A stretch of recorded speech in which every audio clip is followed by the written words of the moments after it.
Hi friends, welcome back to my channel. ఈరోజు egg kurma అనేది ఎలా చేయాలో చెప్తాను. మొదటగా ప్యాన్ పెట్టుకొని కొద్దిగా ఆయిల్ అనేది వేసుకోవాలి. అందులో కట్ చేసుకున్న ఉల్లిపాయ ముక్కలు వేయాలి.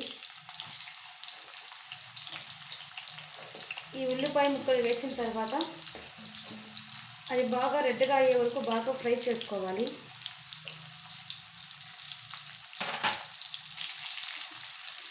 ఈ ఎగ్ కర్రీ అనేది చపాతీలో కానీ, రైస్లో కానీ, బిర్యానీలో కానీ చాలా బాగుంటుంది. ఈ ఆనియన్ వేగుతున్నప్పుడు కొద్దిగా సాల్ట్ అనేది యాడ్ చేసుకోండి. అది వేసుకోవడం వల్ల ఆనియన్లో ఉండే వాటర్ అనేది సపరేట్ అవుతుంది. దీనికి ఇంగ్రీడియంట్స్: అల్లం ముక్కలు, 2-3 యాలక్కి, చెక్క, లవంగం, జీడిపప్పు, 2 టమోటోలు, ఒక 10-15 దాకా వెల్లుల్లిపాయలు అనేది తీసుకోవాలి. తర్వాత కోడిగుడ్లు అనేది ముందుగానే బాయిల్ చేసి పెట్టుకొని క్లీన్ చేసి పెట్టుకోవాలి. ఆనియన్ ముక్కలు బాగా రెడ్డిష్ వచ్చే వరకు బాగా ఫ్రై చేయాలి. ఇది ఎంత రెడ్డిష్గా అవుతుందో కూర అనేది అంత బాగుంటుంది.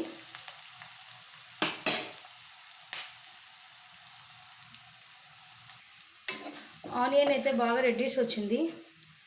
దీన్ని సపరేట్గా ప్లేట్లో అనేది తీసి పెట్టుకోవాలి. మళ్ళీ ఇదే ఆయిల్లోనే మనం బాయిల్ చేసి పెట్టుకున్న ఎగ్స్ని ఫ్రై చేసుకోవాలి.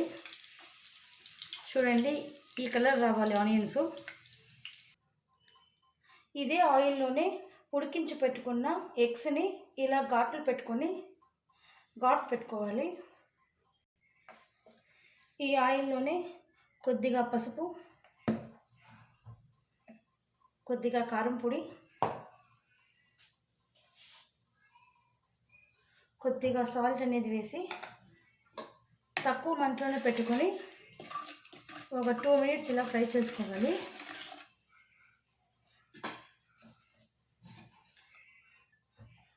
ఫ్రై అయిన తర్వాత మనం ఇందాక కట్ చేసి పెట్టుకున్న ఎగ్స్ అనేది ఒక్కొక్కటి ఇందులో వేసుకోవాలి.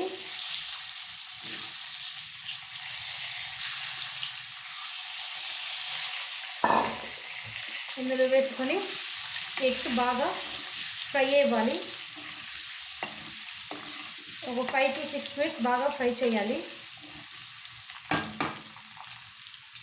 దీనికి మసాలా అనేది రెడీ చేసుకుంటాం. ఇందులో మొదట మనం ఇందాక ఫ్రై చేసి పెట్టుకున్న ఆనియన్స్,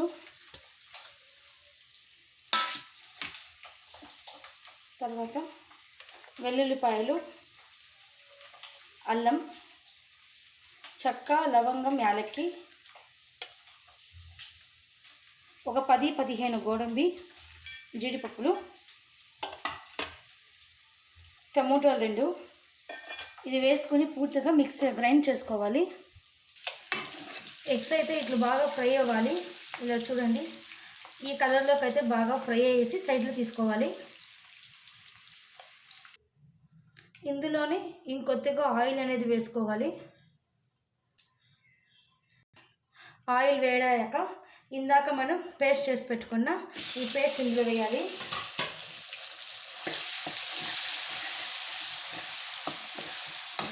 ఇది ఎక్కువ అయితే ఫ్రై చేసే అవసరం లేదు. ఇందాక మనం ఆనియన్స్ బాగా ఫ్రై చేసాం కాబట్టి ఒక 2-3 మినిట్స్ ఫ్రై అయితే చాలు.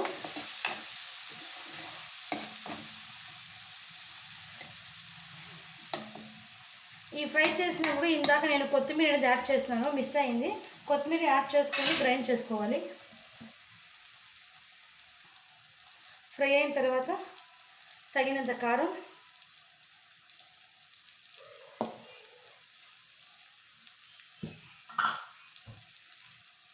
ధనియాల పొడి,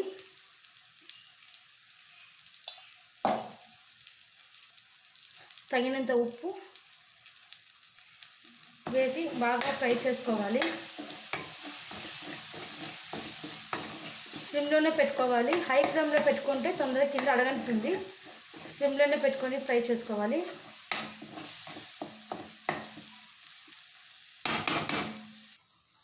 పూర్తిగా ఫ్రై అయిన తర్వాత ఇలా ఆయిల్ అనేది బయట వచ్చేస్తుంది.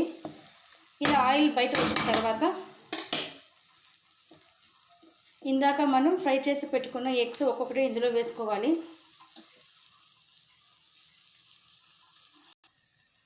ఇందులో తగినంత నీరు కొద్దిగా వేసుకోవాలి. ఒక 2 మినిట్స్ బాగా బాయిల్ అవ్వాలి. అప్పుడు ఇందులోని మసాలా మొత్తం బాగుంటుంది. కొద్దిగా వాటర్ వేసిన తర్వాత ఇలా గ్రేవీ అనేది బాగా వస్తుంది. ఇది ఒక 5 మినిట్స్ మూత అనేది క్లోజ్ చేసుకునేసి బాగా బాయిల్ అవ్వండి.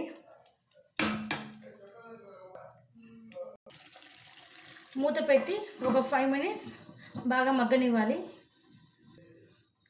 5 మినిట్స్ తర్వాత కర్రీ అయితే ఈ విధంగా తయారైంది. చివరిగా కొద్దిగా కస్తూరి మేతి, 2 బిర్యానీ ఆకు అది వేసి కొద్దిగా కలిపెట్టాలి.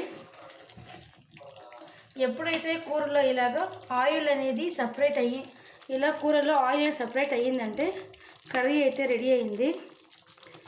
ఇది రైస్లో కానీ చపాతీలో కానీ బిర్యానీలో కానీ చాలా అంటే చాలా టేస్ట్గా ఉంటుంది. ఒక 2 మినిట్స్ మళ్ళీ మూత అనేది పెట్టి ఉడకనివ్వాలి. చూడండి, కర్రీ అనేది రెడీ అయింది. ఆయిల్ మొత్తం సపరేట్ అయ్యింది. మనం ఈ థిక్నెస్లో అయితే పెట్టుకోవాలి కర్రీ అనేది. లేదు ఇంకాస్త వాటర్ అనేది వేసుకుంటే అది మీ ఆప్షను. అంటే మ్యాక్సిమం ఇంత మాత్రం ఉండాలి. చాలా అంటే చాలా టేస్ట్గా ఉంటుంది ఈ కర్రీ అనేది. ఒక్కసారి ట్రై చేయండి. దీన్ని ఒక సర్వింగ్ బౌల్లో తీసుకుంటాం. ఈ ఎగ్ కర్రీని ఒక సర్వింగ్ బౌల్లో తీసుకుంటాం.